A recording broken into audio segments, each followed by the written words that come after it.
So, hello everyone, and as we begin the meditation, I want to suggest that, especially when we're this week considering fear, that meditation is meant to be done in a location and time when it is safe. It's not always possible, of course, but ideally, the here and now is a safe place, and that, or safe enough that you don't have to solve anything that you're afraid of. You don't have to fix it. You don't have to figure out how to deal with it. And that's true for almost anything, that meditation is a time when it's appropriate to not need to think about the rest of your life, about even big issues or small issues, or what you're going to have for supper, or anything at all. And it doesn't mean you won't do those things. It doesn't mean you won't have fear or have concerns that are not here. But because you're clear when you sit down and you look around the place you're at, that here and now nothing is needed.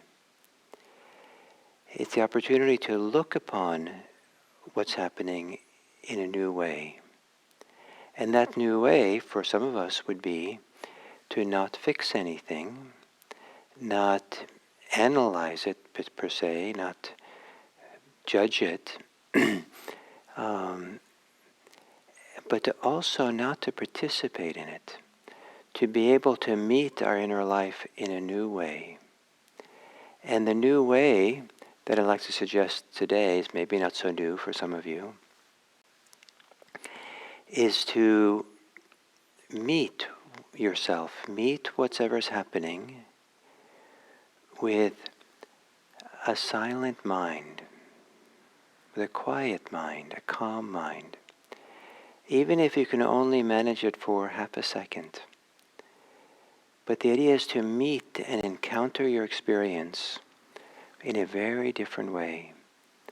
And this quiet mind is not meant to be disrespectful, but rather respecting what's happening so you can hold it and be with it in a new way, in a different way. And what I like to refer to it sometimes that there are times in life when it's appropriate for us to be quiet because the situation has called upon us to support or to meet or to attend or to receive what's happening in that silence. Sometimes, the big turning points in life that way.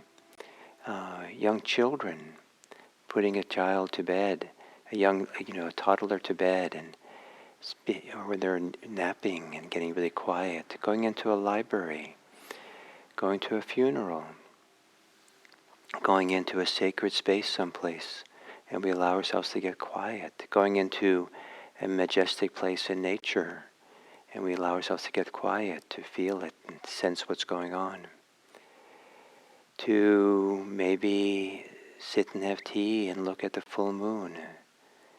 So there's many things when we allow ourselves to become quiet. And so to become quiet, to meet whatever's happening with a quiet mind, maybe the silent mind, or maybe if the mind cannot become quiet and silent, become aware with that form of awareness, that attentiveness that is quiet. So if this makes sense, we'll start. And we'll see that this ability to attend, to meet, to hold, to be present for things with a quiet mind or with quiet attention opens a door to a vast, wise, deep way of living our lives. It's not as superficial, it's not truncating experience. It actually allows something really profound to begin happening. So in this sitting, perhaps, um, the maybe experiment, see, where can you sit? How can you sit with whatever is happening with a quiet mind? And maybe it's just for a moment. And then do it again. And I'll guide you a little bit here at the beginning. So to take an upright posture, literally or metaphorically,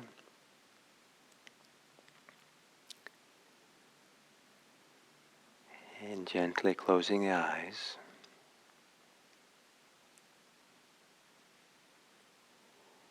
And right off the bat, taking a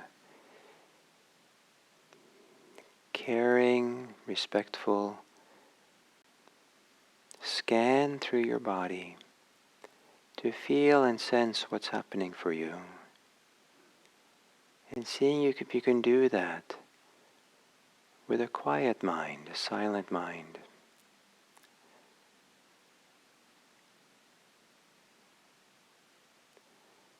The kind of silence that maybe allows you to be more sensitive to what's here. Notice more the details. Scanning through your body, feeling what's here for you.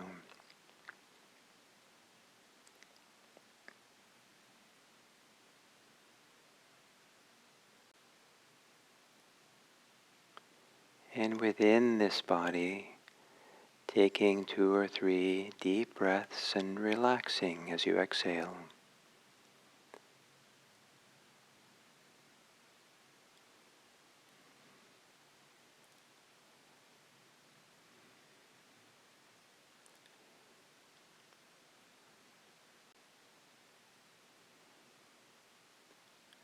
And then letting the breathing return to normal.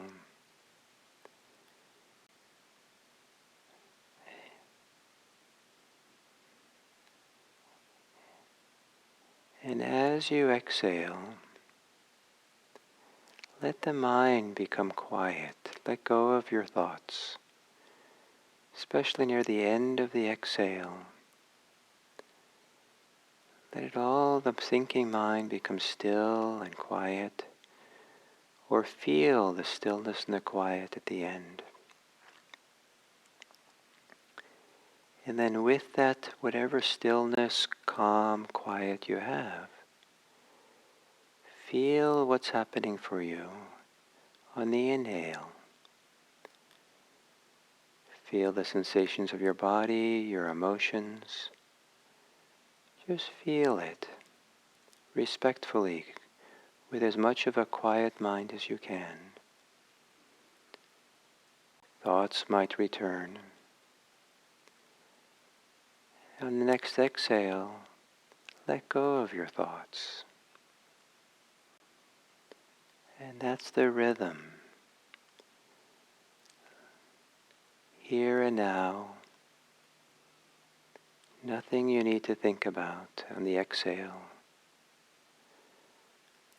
On the inhale, feel more fully, as if you can listen deeply in that silence to your breathing, to your body, your emotions, to your mind. Let go on the next exhale. So there's a rhythm of letting go and feeling, letting go and knowing, gently, repeatedly.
letting the thinking mind become quiet on the exhale. And whatever you're supposed to feel on the inhale, operate as if that's the only time it needs, is that moment, those moments of inhaling. It doesn't need any more. Just this. And then let go on the exhale. And if it's there again on the next inhale, that's okay. It's like a new time.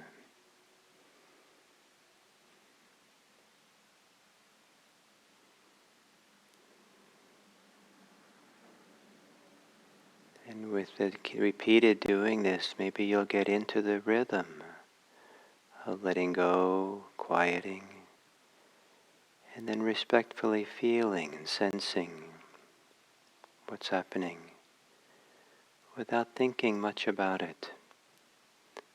Maybe staying close to the quiet and the calm.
anything troubles you or is difficult or activated in this gentle way of practicing, letting the thinking mind become quiet on the exhale, and feeling with the body what's here. Let what troubles you, the feelings, the sensations, the experience, the direct experience, help it feel safe. Let yourself be safe, a safe place for what is actually happening in you. The emotions, the sensations.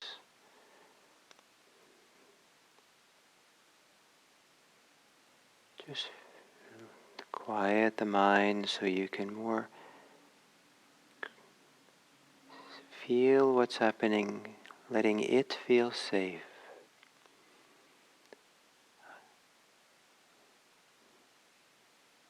It's okay for it to be there during this inhale.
And then as we come to the end of the sitting,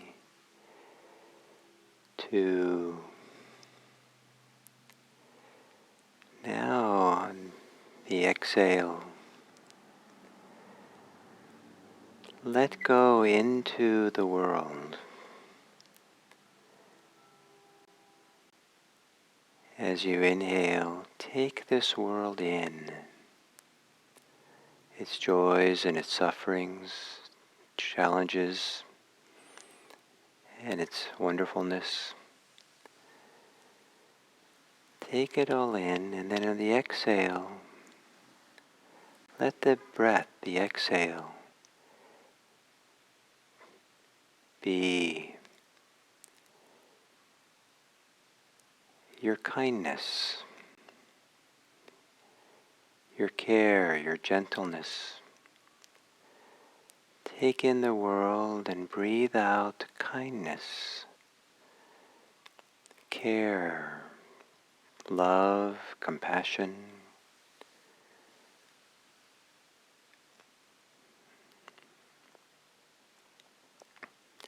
May it be that as our awareness, our attention spreads out into the world, that we're able to meet it with our goodwill. May all beings be happy. May all beings be safe. May all beings be peaceful. And may all beings be free.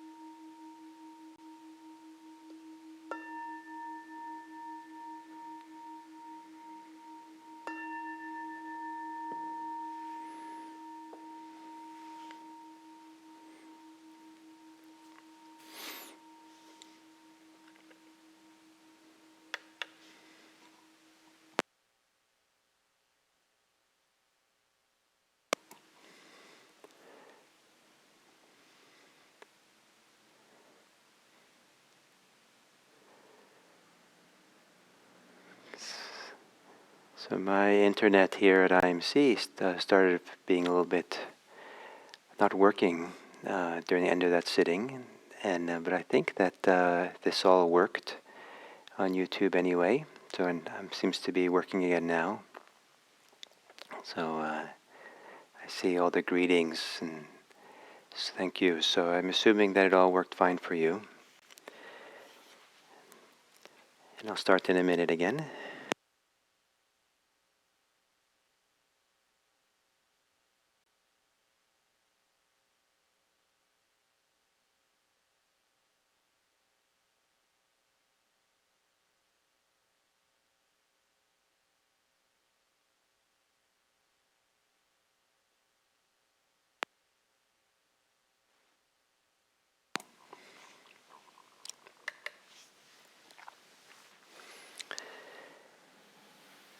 So,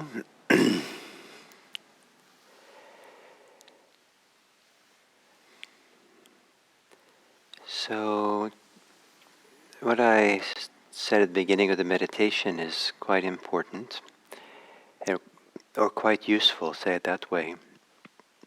That meditation is a time to experience our life, ourselves, in a new way, in a different way than is usual in everyday life. And so in everyday life, kind of the maybe generic version of it is we're doing things, thinking about things, taking care of things, fixing things, avoiding things, concerned about things. And many of that stuff is purposeful, is sometimes thinking about the future, thinking about the past, trying to change something.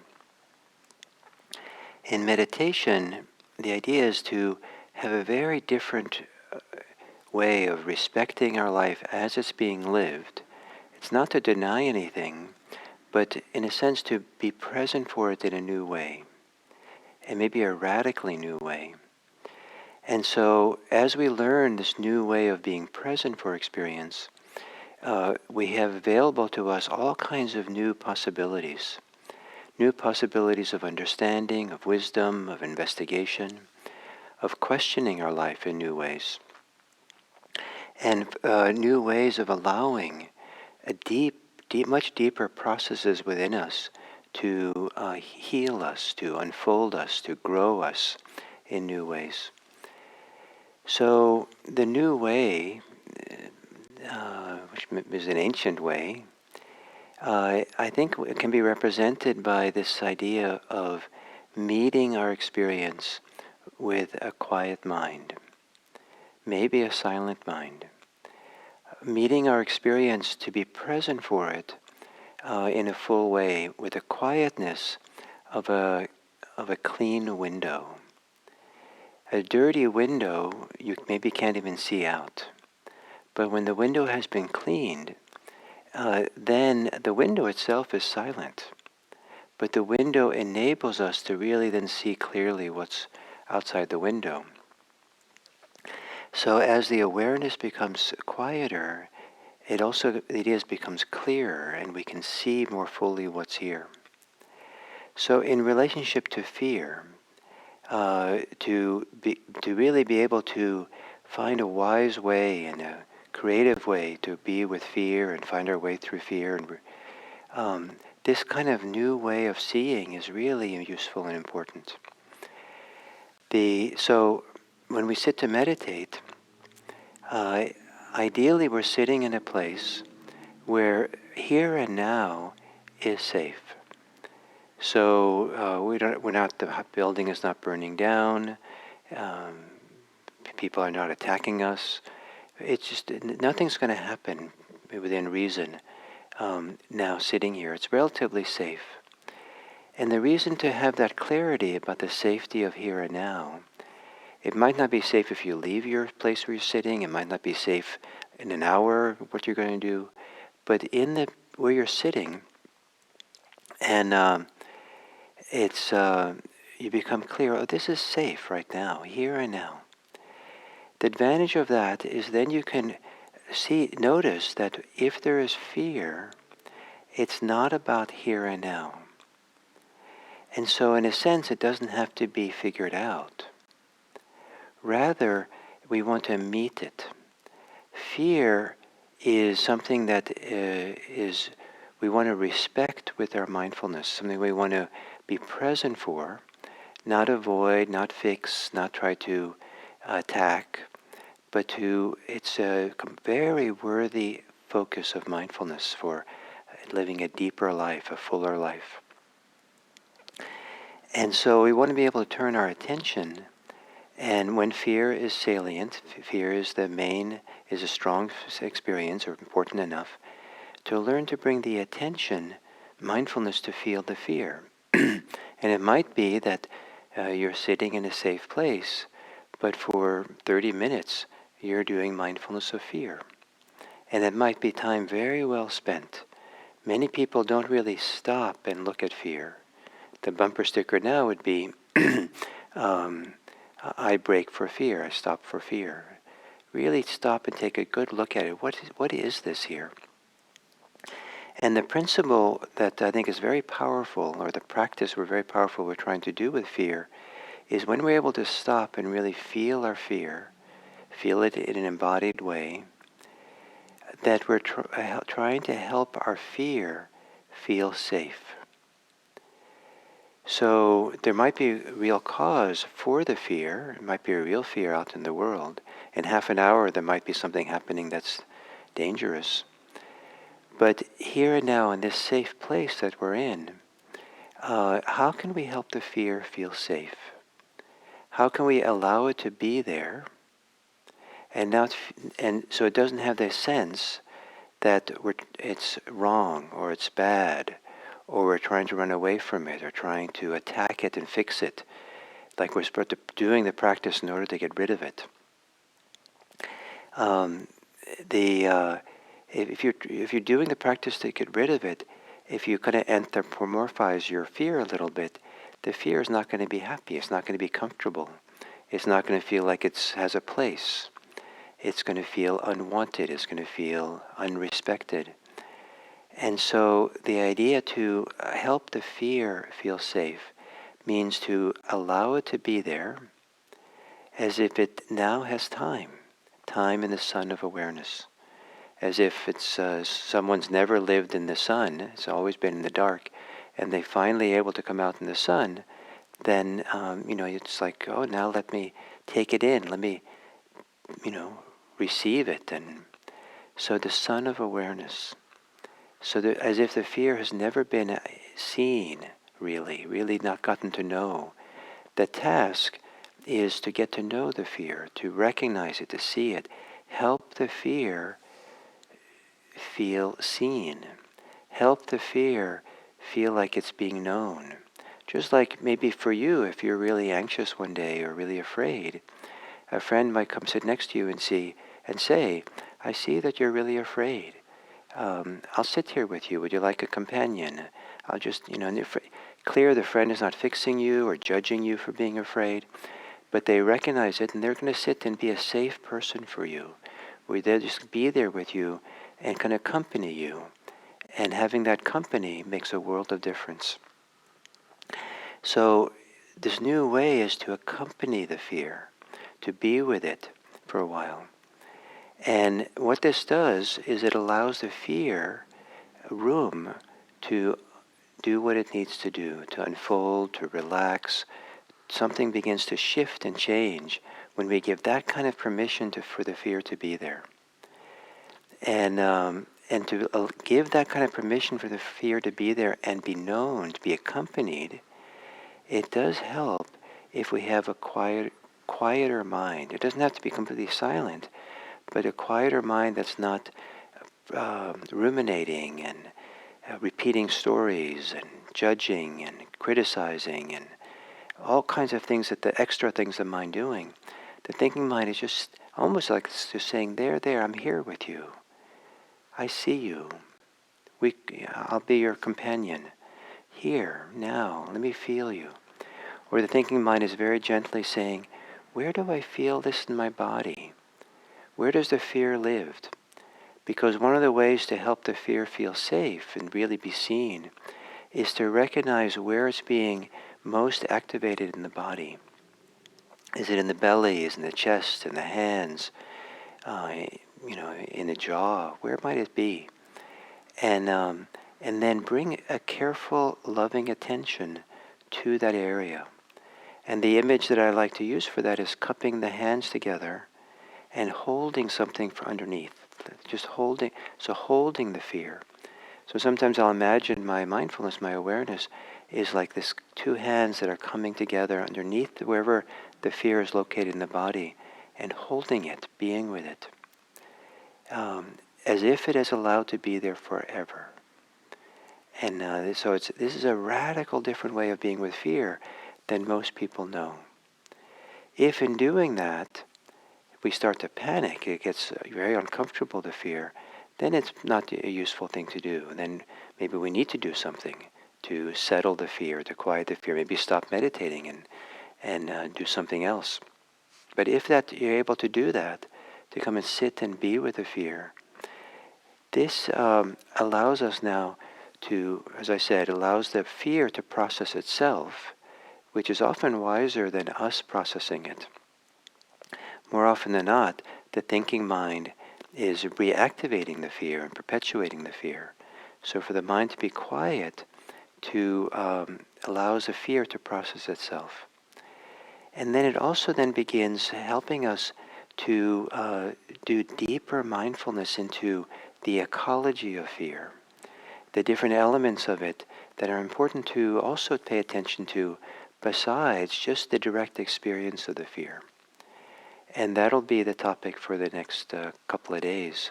And I'm hoping that this will also give you kind of a new angle, new perspective in which to look at fear. Because the old perspectives often keep us trapped, keep us caught in fear. And fear, anxiety can follow someone along for decades. And so to learn a new way is a can be phenomenally useful. So you might try over this next day, if you have some anxiety or fear, pay attention, look for it. If it's easy to find, great, then you're on track. If it's not easy to recognize, then maybe you have to be extra sensitive to recognize where it might appear. And so and then see if the situation allows for it, to just stop and pause for a while, maybe sit down and close your eyes, and see if you can spend some time helping the fear feel safe. You have to find where it is in the body. You have to bring attention to it carefully. And then maybe almost like you're breathing through the fear, with the fear, as a way of accompanying it and helping it feel safe. Almost like the breathing with it is kind of like, it's okay now, you're safe here with me. And then see what happens to it with this kind of helping the fear feel safe practice. So thank you. And with that as a foundation, I look forward to what we'll be doing the next couple of days. Thank you.